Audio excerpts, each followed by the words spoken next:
Welcome back, 1570 AM Baltimore Positive WNST.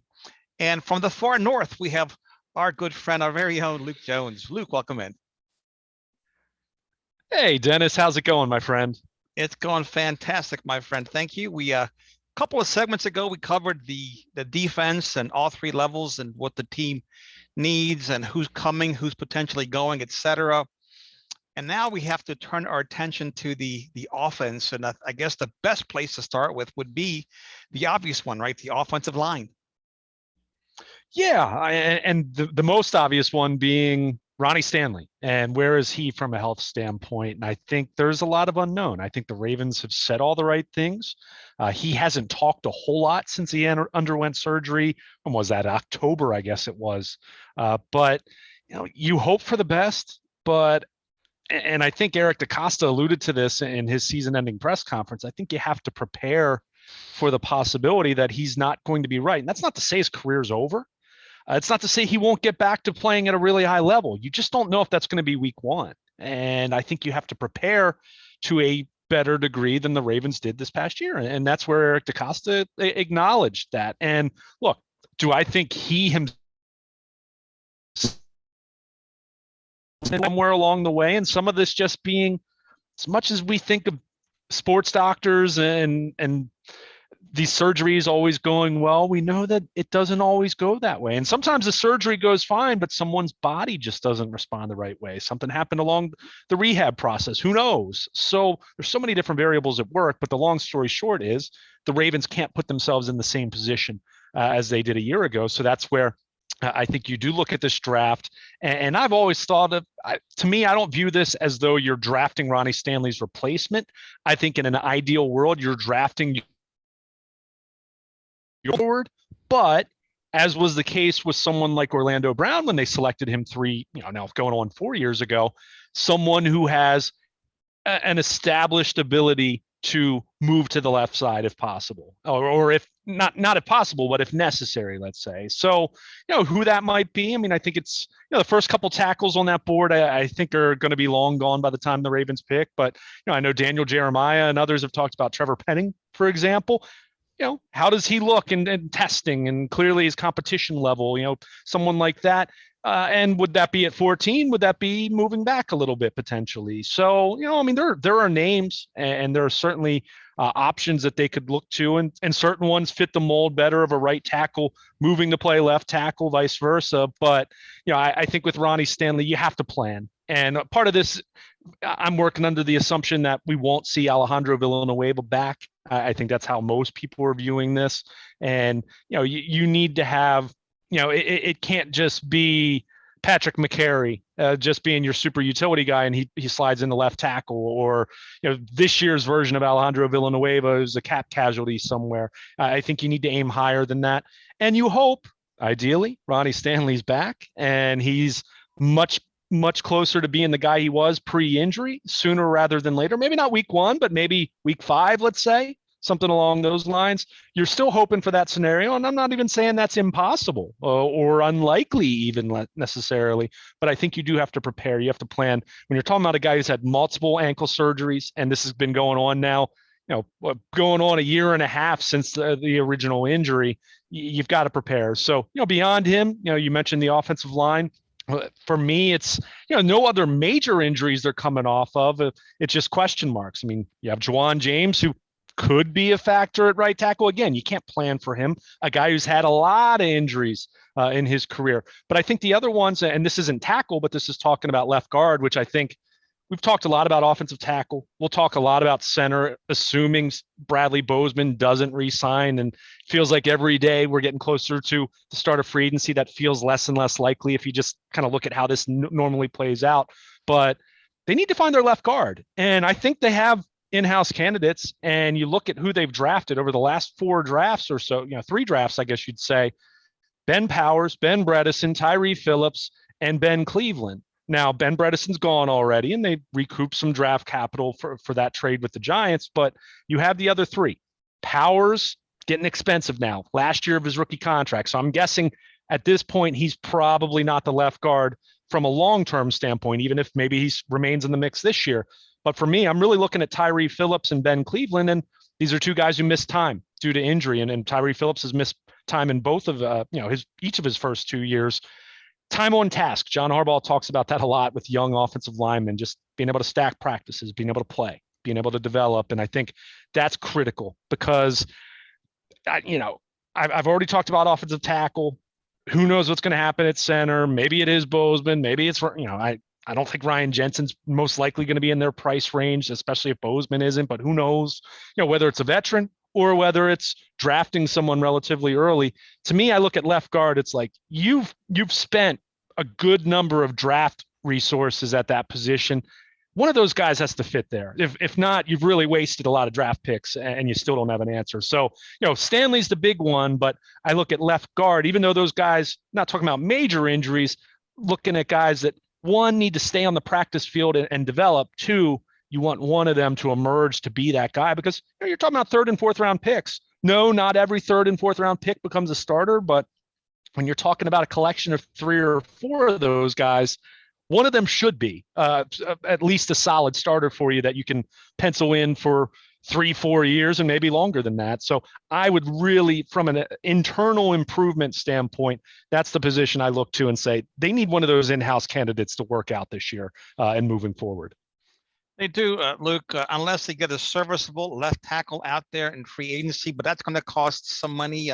Ideally, that's a lot. I go back to the 2000 draft. They drafted Jonathan Ogden, and he played guard his first year because I believe they had Tony Jones at left tackle, if I'm not mistaken, and he was able to slide over. I don't think Tyler Linderbaum can slide over to left tackle in an emergency, right? He's a classic center, highly rated center, but like you mentioned, so many question marks, and they can't really rely on Jawan James. He's played just a few more snaps than you and I have the last 3 years, right? Ronnie Stanley's a smart young man. He may decide to retire, right? That's got to be on the table for him at some point, especially if he can't come back from this injury. So they really do have a bit of a mess on that offensive line. Yeah, they really do. I mean, really, you look at this thing right now, who do you feel confident about?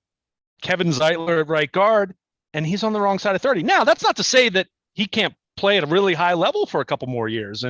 But beyond that, there's at least some legitimate question. Now, I think you have pieces that you feel good about, like, for example, Patrick McCary, whether it's him needing to play right tackle again or being their sixth line in the same way that you kind of viewed James Hurst 3-4 years back, where he, and if you actually look at the deal he got, it was reminiscent of what James Hurst got in his second contract, which to me, your ideal scenario is this. If you're proceeding in the way I think the Ravens need to, which is adding an offensive tackle, someone who ideally is going to be your right tackle of the future. But my ideal scenario as it pertains to that is Ronnie Stanley's able to play. He's playing at a high enough level that he's at least trending in the right direction. Even if he's not an all-pro week one, he's at least out there healthy and getting through games and looking okay, even if it's going to take him some time to knock off the rust. And then to me, you draft an offensive tackle, and even with that, Dennis, whether it would be the first round or let's say it's a second round or a third round scenario. I mean, we just don't know how the board's going to fall. I mean, you never know for sure. And you should never be drafting for need. We know that. You should be drafting in terms of, best player available that coincides with a position of need or great want, let's say.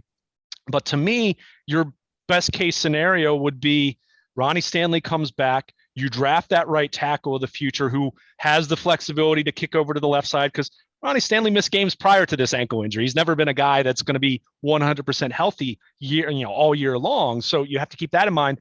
But you draft a right tackle and you have Patrick McCary ready and able to start the year at right tackle. If that rookie, and look, you'd love to draft guys that are ready week one, but we know that that's not always perfectly the case. You at least have that contingency plan, and then that guy, in the same way that Orlando Brown took over for James Hurst halfway through Brown's rookie season, you kind of have that scenario play out. Now, maybe if it's 14th overall and it's one of those tackles that are kind of that first round grade and they're ready to play week one, great. Then McCary can back up other positions, or who knows, maybe they put him back at center, although I'm not sure that that's the ideal scenario. But you want to give yourself options. This is where the Ravens ran into trouble this year because Ronnie Stanley's done after week 1.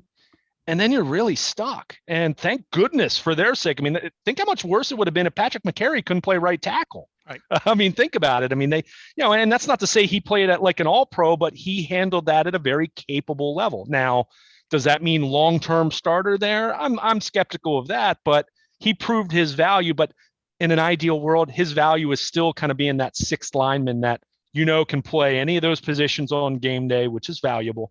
And you're fortifying your options. So, like you said, could that mean a veteran, whether it's a center, veteran tackle? I'm guessing not a tackle because they're very expensive, as we saw with Villanueva, and the quality still wasn't even that great. But they need to have that position group in a far better state than it was this past year. I'm very empathetic of how rotten the luck was of Ronnie Stanley going down with a serious ankle injury 2 days after he was drafted. However, you can also look around at other teams around the league, including look at Green Bay, for example. They were missing their left tackle all year, and their offensive line held together better than what this group did. So, that means you need more depth. You need to be looking to draft more guys. And, if the right prudent veteran signing is out there, as they did with Kevin Zeitler this year, you need to be ready to pounce on that. So it's going to be huge. I mean, we'll get, and I'm sure you're going to ask me about the other offensive positions in a moment, and we can cover those, but begins and ends with the offensive line. I mean, we can talk about things Lamar Jackson can do better, and there are absolutely things he needs to do better this past year. And there were absolutely times that he took sacks that I think were more on him than the offensive line.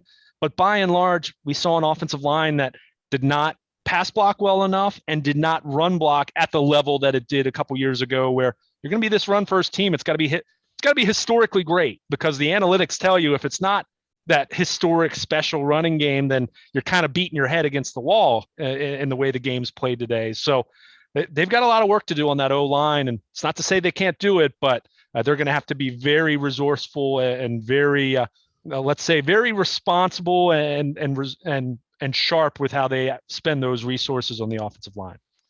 Luke, I've been on record for a long time now stating that if I'm the Ravens, two of my first 3 picks would be on the offensive line, whether it's center, guard, center, tackle, and the rest of the players would be defensive players, the other 8. However, I wouldn't pick a wide receiver in this draft, but I would be tempted to look at a running back or a move tight end. So let's look at the running back group. And of course, it was unbelievable how the players got injured, freak injuries, non-contact injuries, and also significant injury in a preseason game. Yeah, and I think that's what's going to be interesting. And one thing I thought was interesting with Eric DaCosta's season-ending press conference, which was earlier back in early February at this point. Now it's been several weeks, but he was very cautious in how he spoke about J.K. Dobbins and Gus Edwards. And one thing I'll point out with that, I think you got to be careful reading too much into these things. It was the last question of a 45-minute session. Sure. So all of these coaches, all of these executives, and even some players to a lesser degree, but sometimes it applies, they're being tactical with what they say. What they say, what they don't say, how they say it. Certain things they don't want to tip their hand. Other times they're going to be over the top. Other times they're trying to send a message to a player, another team, a potential negotiator, whatever it might be. But, I think you do look at running back, and while I would certainly not subscribe to the idea that they should or need to take a running back anywhere early in this draft. In fact, just philosophically speaking, I don't know if I would go higher than where the Ravens went at the end of the second round with J.K. Dobbins 2 years ago. That's kind of where I am with the position. Not that it's not important. I just feel from a value standpoint, I think it's a losing investment to draft Saquon Barkley second overall, like the Giants did. And that's before the injury. I thought that, and that's speaking as someone who saw him play at Penn State a lot, and he's a phenomenal talent. I just don't know if the value is there for that. So, the running back, I'm talking fifth or sixth round, or just late in the draft, a sleeper, a guy you take a shot on. Yeah. Well, and I think with that, I kind of feel that would be I almost feel philosophically you should be taking a shot at a running back at least say 4th round, 5th round. I to me that's something I'd just be doing every year or two because I'll say it right now, Dennis. J.K. Dobbins could be an all-pro each of the next 2 years, and I'm not giving him a long-term contract. I think it's a bad investment. I think we're seeing it time and time again. Christian McCaffrey, everyone said, "Oh, he's different, right? Look at everything he does." Hasn't been able to stay on the field. It's just look, and I mean the Ravens. They dealt with this with Ray Rice, putting aside the legal unforeseen legal situation that led to his demise as a Raven. His 2013 season was terrible. And yeah, the offensive line was a big part of it, but Ray he even acknowledged he wasn't in the best shape. And, there'd been a lot of worn tread from those first few years. So, but I'm with you. I think early or early on day 3, I think that to me, that'd be the sweet spot, all the 4th round picks they have. And I'm sure, they'll be doing some wheeling and dealing and trading some picks and whatnot. But I think 4th and 5th round, you're looking there. And, you mentioned tight end. To me, that's an interesting position. I mean, clearly, I'm not at all saying that you go out on the free agent market and sign a tight end because, I mean, you have the guy who's the best tight end in football a year ago, guy who's been one of the 2 or 3 best over the last 3 years in Mark Andrews. But I do think you look at the rest of that room. Nick Boyle, kind of like Ronnie Stanley, coming off of a really serious injury, did not look right in his return last year. Not to say that he won't get right, but you know what he's here for, and what ability and value he had as a receiver prior to the knee injury, which was kind of, I thought he was a sneaky good receiver as far as a number 2 tight end. Is he going to be able to be that guy, or is he going to fit more the mold of he's just a blocking tight end now, which is fine if he can do that at a high level. But you didn't get much out of Josh Oliver. Tony Poljan, the rookie free agent out of Virginia a year ago, was on the practice squad all year.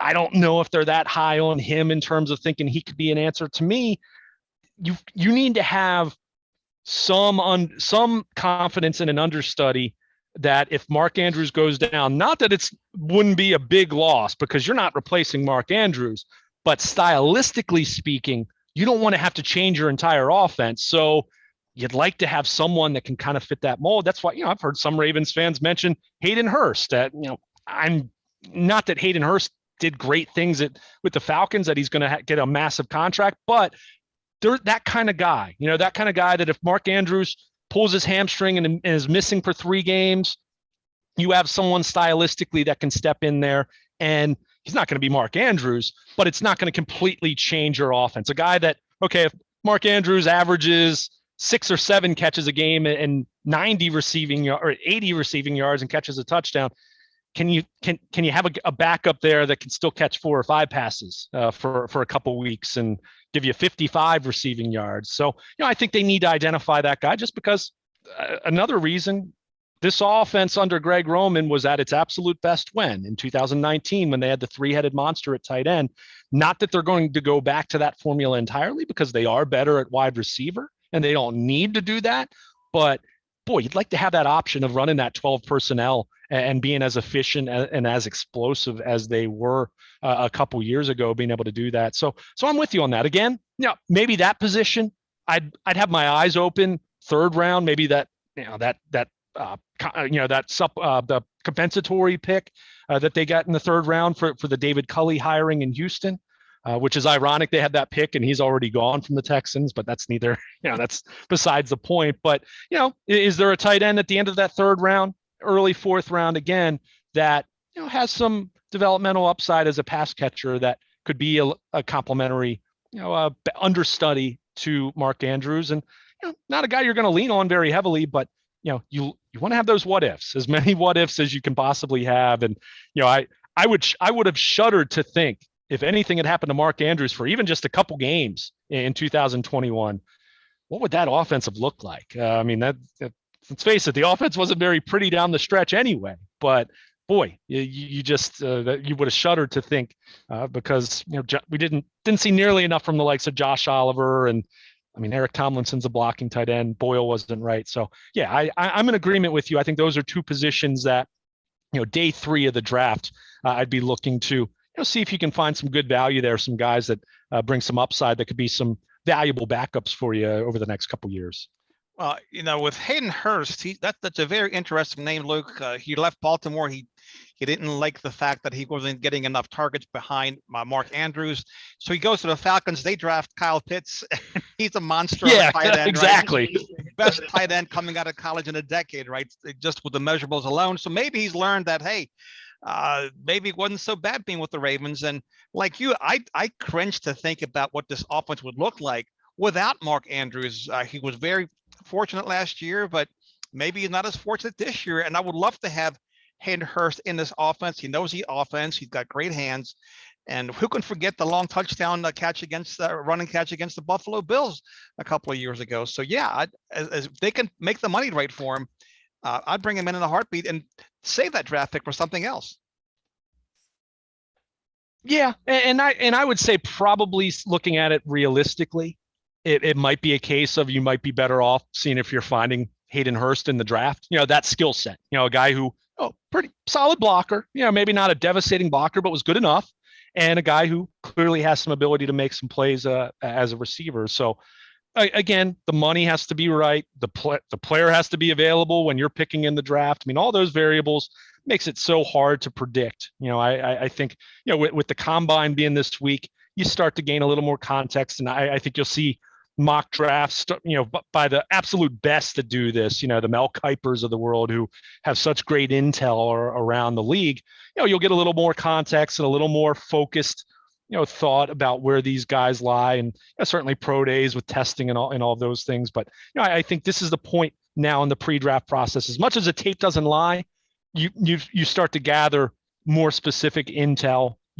How well these guys test or how well they don't test. And hey, in the case of an Orlando Brown, the combine was disastrous for his purposes, but his combine performance was great for the Ravens. They ended up drafting him in the 3rd round then, compared to, remember, he was mocked to the Ravens by some people early on in that draft thinking he might be a 1st round pick. So you never quite know. And I think that's why you go into every element of the offseason with an open mind. And I think as much as you might lay out your plans, and when the Ravens brass meets with Steve Bisciotti in Florida or the Bahamas or wherever it is in a given offseason, they might lay out some plans, but you never quite know what's going to happen. If someone that you love or you loved in the pre-draft process suddenly becomes available for cap purposes, or who knows why, and other guys that you thought were going to be available suddenly re-signs for their team, or they get traded, or whatever happens. There's just so many variables at work. But I think the most successful teams prepare for all those different scenarios. And we just said it. Whether they're drafting a tackle, whether they're drafting a center, whether they're, whether, as much as I wouldn't necessarily be saying they need to do this, but if a wide receiver becomes available in the middle of the 1st round that you think is literally the next, not literally, I hate when people do that. Figuratively, if you think he's the next Randy Moss, then, almost like the Jamar Chase scenario all over again, where, everyone wanted the Bengals to go Penei Sewell, right? And it's hard to, as much as you could say the O-line is still a need for them, it's hard to argue with how Jamar Chase played and say that the Bengals made the wrong decision there. So the point is, you leave all your options out there. You prepare for many different paths on which you can go over the course of an offseason. And I say it all the time when you're talking about a coach, talking about a player, a position you need. There's never just one right answer. There are multiple answers that can be correct. It's up to you to do your due diligence to find one of them then. And if you do that, it's going to work out well for you. So, and that's where, if you're a Ravens fan, obviously disappointed coming off of 2021. And we just went over, they've got a lot of positions that they need to address. There's no question. And it's not ideal when you're talking about all these positions and, you need to pay your quarterback here at some point within the next year and a half, whenever it's going to be, franchise tag next year, what have you. They're going to have to pay him at some point, and he's making more money this year as it is. So, but that said, you have an organization that has a reputation for, with some rare exceptions, maybe Earl Thomas being one of them, of doing their due diligence and really being prepared and really knowing all the different directions an offseason can go. And, you want to come out on the other side feeling you're a better football team. And I think the Ravens will have the means to do that. But I do think they're operating on a smaller margin for error. And that's just the reality when a Lamar Jackson contract's coming, when Marlon Humphrey and Ronnie Stanley contracts have already been paid, and Mark Andrews already been paid at a high level. So you've got a smaller margin for error, but they've got some, a nice amount of draft capital to work with, and I think they'll have just enough cap space that the right move comes along. I think they'll have the wherewithal to be able to make that. But again, they do have a lot of work to do. Not for me getting back to the playoffs, but I think if they want to be on that level where you kind of view Kansas City, Buffalo, and until they prove otherwise, they did it this year, the Cincinnati Bengals. I think the Ravens they have some work they need to do to jump back up where where you perceive them to be, these last couple of years chasing Kansas City. Luke, we'll leave the wide receiver room as a teaser. We'll tease it for our next segment. We'll talk about Hollywood Brown and Sammy Watkins and whoever else we can prop up here. So with that, please tell our listeners where they can find your WNST and all the great things you do for Baltimore Positive, as well as your blog. Yeah, and I'll say the name for me that's most interesting is Rashad Bateman in year 2, but we'll talk about that next week. Yeah, but a lot to unpack there.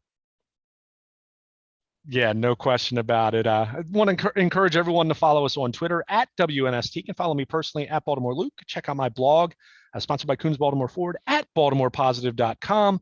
The latest, we'll have Eric fallout and reaction to Eric DeCosta's comments from the Combine. And a little bit earlier in the week, there was some talk about Ravens 3 road opponents playing in Europe this coming season. Might the Ravens be playing in London or Germany this coming year? Feels like probably the next, if not this year, next couple years. But some thoughts on that. I'll have thoughts on the baseball lockout and what that means for the Orioles here locally.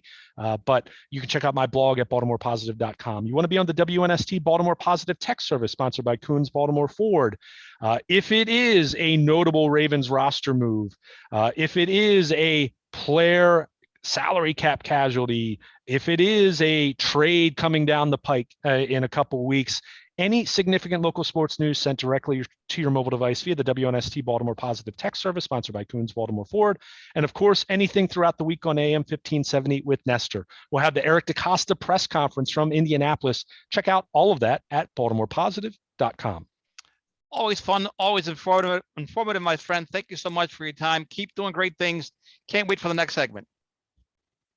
Sounds great, Dennis. We'll talk next week. Be well. You as well. There he goes. Luke Jones here, 1570 AM. WNST will take a quick break and come back right after this.